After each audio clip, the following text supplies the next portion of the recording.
എപ്പിസോഡിന്റെ തുടക്കത്തിൽ തന്നെ ഇപ്പൊ ചെറിയ മാമന്റെ കുട്ടിക്കാലാണ് കാണിക്കുക. മാമന്റെ ചെറുപ്പകാലത്ത് മാമന്റെ മാസ്റ്റർ ഇന്നത്തെ തേർഡ് ഹൊക്കാഗയാണ്. ഹൊക്കാഗ രണ്ട് ബെല്ലെടുത്ത് കാണിച്ചിട്ട് അവരോട് പറയും, നിങ്ങളിൽ ആരാണോ ഈ ഒരു ബെല്ലുകൾ കളക്ട് ചെയ്യുന്നത് അവരാണ് ഈ ഒരു മിഷനിൽ വിൻ ചെയ്യുക. അപ്പൊ നമ്മുടെ മാമൻ ഇപ്പൊ ഹൊക്കാഗേനോട് ചോദിക്കും, ഈ ഒരു മിഷനില് ഞാൻ ജയിക്കുകയാണെങ്കിൽ നീ എന്റെ കൂടെ ഡേറ്റിങ്ങിന് വരുമോ? അതിന് ചെറിയ ഹൊക്കാഗെ ആന്റി പറയും, തീർച്ചയായിട്ടും.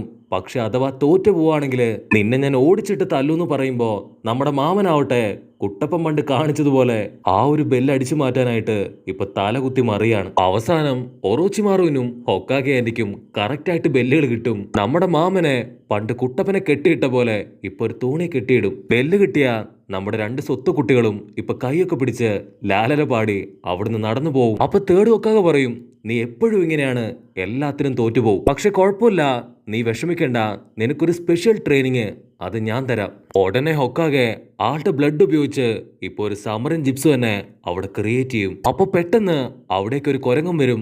മാസ്റ്റർ പറയും, ഇതാണ് എന്റെ ബ്ലഡിൽ കണക്ട് ആയിട്ടുള്ള ആ ഒരു ആനിമല്. എനിക്ക് ഏതൊരാപത്തിലും ഇവൻ എന്റെ കൂടെ തന്നെ ഉണ്ടാവും. അതുപോലെ നിനക്കും നിന്റെ ബ്ലഡില് നിന്റേതായ ഒരു ആനിമൽ ഉണ്ടാവും. അതിനെ നീ എത്രയും പെട്ടെന്ന് കണ്ടുപിടിക്ക്. മാമൻ അന്ന് മുതല് ഒറ്റക്കാലിൽ നിന്ന് ഇപ്പൊ ട്രെയിനിങ് ആരംഭിക്കും. ആൾ ഒരുപാട് കഷ്ടപ്പെടും, പക്ഷെ വലിയ റിസൾട്ട് ഒന്നും ഉണ്ടാവില്ല. അപ്പോഴായിരിക്കും ഹൊക്കാഗെ ആന്റിയുടെ മുഖം ആളുടെ മനസ്സിൽ വരിക. ഇതെന്ത് വില കൊടുത്തും ഞാൻ തന്നെ കംപ്ലീറ്റ് ചെയ്യും. എന്റെ സമരൻ ജിപ്സുവില് എന്റെ ആനിമലിനെ പുറത്തു കൊണ്ടുവന്ന് ഞാൻ ഷിസുനെ ഇംപ്രസ് ചെയ്ത് അവളുമായിട്ടുള്ള എന്റെ ലൈൻ അത് അടിപൊളിയാക്കി സെറ്റാക്കും. അവിടുന്ന് അങ്ങനെ കട്ട് ചെയ്താ ഇപ്പൊ നമ്മുടെ ചെറിയ മാമൻ ആൾ ഏകാഗ്രതമായിട്ട് ആളുടെ ചക്ര പവർ അതങ്ങനെ കോൺസെൻട്രേറ്റ് ചെയ്യാണ്. അപ്പൊ മാസ്റ്റർ ആവട്ടെ അവനെ നോക്കി നിൽക്കും. കറക്റ്റ് ടൈമിൽ മാമൻ അവന്റെ ബ്ലഡ് അപ്ലൈ ചെയ്യാതെ ആ ഒരു സമരൻ ജിപ്സ് യൂസ് ചെയ്യും. അത് കണ്ട് മാസ്റ്റർ ഷോക്കായിട്ട് നോ എന്ന് പറഞ്ഞ് അലറിക്കാറും. അപ്പോഴേക്കും മാമൻ ഇപ്പൊ മറ്റേതോ ഒരു സ്ഥലത്തെത്തും. അവിടെ ഒരുപാട് തവളകളും പാമ്പുകളും ഇപ്പൊ മാമനെ നോക്കി നിൽക്കാണ്. അപ്പോഴാണ് ആദ്യമായിട്ട് മാമൻ ആ ഒരു ഗാമത്തവളെ കാണുക. അതിപ്പോ ഒരു പാമ്പുമായിട്ട് ഫൈറ്റ് ചെയ്യാണ്. അത് കണ്ട് മാമൻ അവനിപ്പോ തവളയോട് പറയും, നീ പേടിക്കേണ്ട ആവശ്യമില്ല, ഈ പാമ്പിന്റെ കാര്യം അത് ഞാൻ നോക്കിക്കോളാന്ന് പറഞ്ഞ് ഇപ്പൊ പാമ്പിന്റെ വാലെ പിടിച്ച് കറക്കി ഒരു ഒറ്റ അടി. അത് കണ്ട് ഗാമത്തവള പറയും, ഇതാരാ യുദ്ധഭൂമിയില് ഇപ്പൊ പുതിയൊരു പടൻ, മനുഷ്യരെങ്ങനെ ഇവിടേക്ക് എത്തിയും ചോദിക്കുമ്പോ നമ്മുടെ ആളാവട്ടെ ഇപ്പൊ വണ്ടറടിക്കും, ഈ തവളക്കെങ്ങനെ ഇത്രയും ഫ്ലുവന്റ് ആയിട്ട് മലയാളം സംസാരിക്കാൻ കഴിയുന്നു മാമൻ ചിന്തിക്കും. അപ്പൊ അവരുടെ തലവനായിട്ടുള്ള ഒരു പച്ചത്തവള പറയും, നീ ഇവിടേക്ക് വരുമെന്ന് ഓൾറെഡി ഞങ്ങളുടെ ലോഡ് തവള പ്രവചിച്ചിരുന്നു. പച്ചത്തവള പറയും, നിനക്കൊരു നിയോഗമുണ്ട്, അതുകൊണ്ട് തന്നെ ഇന്നു മുതൽ നീ ഇവിടെ നിന്ന് പ്രാക്ടീസ് ചെയ്യ്. സമയമാവുമ്പോ ഞങ്ങളുടെ ലോഡ് തവള വന്ന് നിന്നെ ഇവിടുന്ന് കൂട്ടിക്കൊണ്ടു പോകും. അതിന് മാമൻ ടെൻഷനായിട്ട്, എന്നെ കൊണ്ട് പറ്റില്ല, എനിക്ക് എത്രയും പെട്ടെന്ന് ഇപ്പൊ തിരിച്ചു പോകണം. എന്റെ കഴിവ് കാണിച്ച് എനിക്ക് ഒരുപാട് പെൺപിള്ളേരെ വളയ്ക്കണം എന്ന് പറയുമ്പോ അതിന് പച്ചത്തവള പറയും, ഇതാണ് നിന്റെ വിധി, അതുകൊണ്ട് തന്നെ ഇന്നു മുതൽ നീ ഇവിടെ തന്നെ പ്രാക്ടീസ് ചെയ്യണം. നിനക്ക് വേണ്ടി വലിയൊരു നിയോഗം തന്നെ ഇപ്പൊ കാത്തിരിക്കുന്നുണ്ട്. അത് കേട്ട് ഇപ്പൊ ഒരുപാട് ഹാപ്പി ആയിട്ട് മാമനാവട്ടെ ലീഫ് വില്ലേജിലും തവളകളുടെ വില്ലേജിലും ഇപ്പൊ ഒരുപോലെ ട്രെയിനിങ് എടുക്കാൻ തുടങ്ങും. ഒരുപാട് കാര്യങ്ങള് അവൻ ഹാർഡ് വർക്ക് ചെയ്ത് ചെയ്യാനായിട്ട് ആരംഭിക്കും. അവിടുന്ന് അങ്ങനെ കട്ട് ചെയ്താ ഇപ്പൊ ദിവസങ്ങൾ കഴിയും തോറും മാമന്റെ പവർ അത് ഇരട്ടിയാവും. പച്ചത്തവള ഇപ്പൊ മാമൻ ഒരു സ്ക്രോൾ കൊടുക്കും, നീ നിന്റെ ബ്ലഡ് ഉപയോഗിച്ച് ഇതിൽ സമരൻ ജിപ്സ് ചെയ്യുകയാണെങ്കിൽ തീർച്ചയായിട്ടും നിന്റെ സമരൻ ജിപ്സു അത് അടിപൊളിയായിട്ട് വർക്കൗട്ട് ചെയ്യും. അവിടുന്ന് അങ്ങനെ കട്ട് ചെയ്ത ഒരുപാട് വർഷങ്ങൾ കഴിഞ്ഞ് ഇപ്പൊ മാമനാവട്ടെ എൽഡർ ആയിരിക്കാണ്. മാമനാണെങ്കിൽ ഇപ്പൊ ഒരുപാട് വിഷമത്തിലിരിക്കുകയാണ്. കാരണം ഹൊക്കാഗെ ആന്റി ആളെ ഇതുവരെ മാമൻ ഇംപ്രസ് ചെയ്ത് വീഴ്ത്താനായിട്ട് കഴിഞ്ഞിട്ടില്ല. അപ്പൊ വലിയ തവള അവൻ അവിടേക്ക് വന്നിട്ട് പറയും, നിന്നെ ചീഫ് തവള അന്വേഷിക്കുന്നുണ്ട്, നീ എത്രയും പെട്ടെന്ന് വരണമെന്ന് പറഞ്ഞ് ഇപ്പൊ മാമനെയും കൂട്ടി ചീഫ് തവളയുടെ അടുത്തേക്ക് പോകും. അപ്പൊ ആ ഒരു ലോഡ് തവള പറയും, നിന്നെ ഒരു പ്രൊഫസിയാക്കി മാറ്റാൻ പോവാണ്, നീ ഒരു വലിയ നിഞ്ചയാവും, മാത്രമല്ല ഈ ലോകത്തിന് തന്നെ വലിയ വലിയ ചേഞ്ചസ് നീ കൊണ്ടുവരും. അതിന് മാമൻ ചോദിക്കും, എന്ത് ചേഞ്ചസ്? അതിന് തവള പറയും, ഒന്നെങ്കിൽ ഡിസ്ട്രക്ഷൻ ആവും, അല്ലെങ്കിൽ മറ്റൊന്നുണ്ടാവും. നീ മാത്രമാണ് ആ ഒരു റെവല്യൂഷൻ അത് ക്രിയേറ്റ് ചെയ്യേണ്ടത്. നീ ഈ ലോകം തന്നെ ചുറ്റി നടന്ന് ഒരുപാട് ബുക്സ് ഒക്കെ റൈറ്റ് ചെയ്യും, വേൾഡ് ഫേമസ് ആവും എന്നൊക്കെ പറയുമ്പോ ഇപ്പൊ മാമൻ ചോദിക്കും, എന്ത് ടൈപ്പ് ബുക്കാണ് ഞാൻ എഴുതുക? അതിന് ചീഫ് പറയും, അതൊന്നും എനിക്കറിയില്ല, എന്തൊക്കെയോ ചില ബുക്കുകള് നീ എഴുതും, അത് വലിയ റെവല്യൂഷൻ തന്നെ സൃഷ്ടിക്കും. നീ ഈ ലോകം ചുറ്റിക്കാണും, ഒരുപാട് കാര്യങ്ങള് നിനക്ക് കണ്ടു മനസ്സിലാക്കാൻ കഴിയും. അങ്ങനെ കാര്യങ്ങളൊക്കെ കേട്ട് ഇപ്പൊ നമ്മുടെ ആശാനാവട്ടെ ഉഷാറായിട്ട് നിൽക്കുകയാണ്. അപ്പൊ ഗാമത്തവള പറയും, നീ റെഡി ആയിക്കോ, ഇത്രയും നാളും നീ ഇവിടെ ട്രെയിനിങ് എടുത്തു, ഇപ്പൊ നിനക്ക് തിരികെ ഗ്രാമത്തിലേക്ക് പോകാനുള്ള സമയമായി. അപ്പൊ ഗാവത്തവള പറയും, നിന്റെ കൂടെ തന്നെ ഞാനും വരാം ഒരു വഴികാട്ടിയായിട്ട്. അതിന് മാമൻ പറയും, അതിന്റെ ആവശ്യമില്ല, ഇതെന്റെ വിധിയാണ്. ഞാൻ ഒറ്റയ്ക്ക് തന്നെ ഈ ലോകം മുഴുവൻ ചുറ്റിക്കണ്ട് അവിടുത്തെ കാര്യങ്ങള് അത് മനസ്സിലാക്കിക്കൊള്ളാം. അങ്ങനെ ഒരുപാട് നാളുകൾക്ക് ശേഷം ഇപ്പൊ നമ്മുടെ മാമൻ ലോകം ചുറ്റിക്കാണാനായിട്ട് തവളകളുടെ ലോകത്തിൽ നിന്ന് ഇപ്പൊ പുറത്തേക്ക് വരികയാണ്. അപ്പൊ ഒരുപാട് നഗരത്തില് അടി, ഇടി, യുദ്ധം, അങ്ങനെ ഒരുപാട് പ്രശ്നങ്ങള് നമ്മുടെ ആൾ കാണും. ആൾക്ക് മനസ്സിലാവും ഇന്നത്തെ ലോകം അത് ശരിക്കും ഒരുപാട് മോശമാണെന്ന്. അപ്പോഴാണെങ്കിൽ ഭയങ്കര മഴ. മാമനാവട്ടെ ഏതോ ഒരു വീടിന്റെ സൈഡിൽ കയറി നിൽക്കും.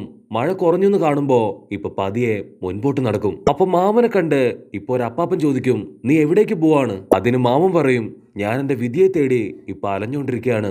അധികം വൈകാതെ തന്നെ ഞാൻ ലക്ഷ്യസ്ഥാനത്തെത്തും. അപ്പൊ മാമൻ ഇപ്പൊ ആളുടെ തൊട്ടടുത്തായിട്ട് ഒരു കുഞ്ഞിനെ കാണും. ഒരു ചോക്ലേറ്റ് എടുത്ത് അതിന് കൊടുക്കാൻ ശ്രമിക്കും. പക്ഷെ അത് പേടിച്ചരണ്ട് അവിടുന്ന് ഓടിപ്പോവും. പക്ഷെ അപ്പോഴായിരിക്കും നമ്മുടെ മാമൻ ഒരു കാര്യം ശ്രദ്ധിക്കുക, അതിനൊരുപാട് കൈകളും കാലുകളും ഉണ്ട്. അപ്പൊ മാമനെ തടഞ്ഞു നിർത്തിയ ആള് പറയും, അതൊരു പപ്പടാണ്, മനുഷ്യനല്ല.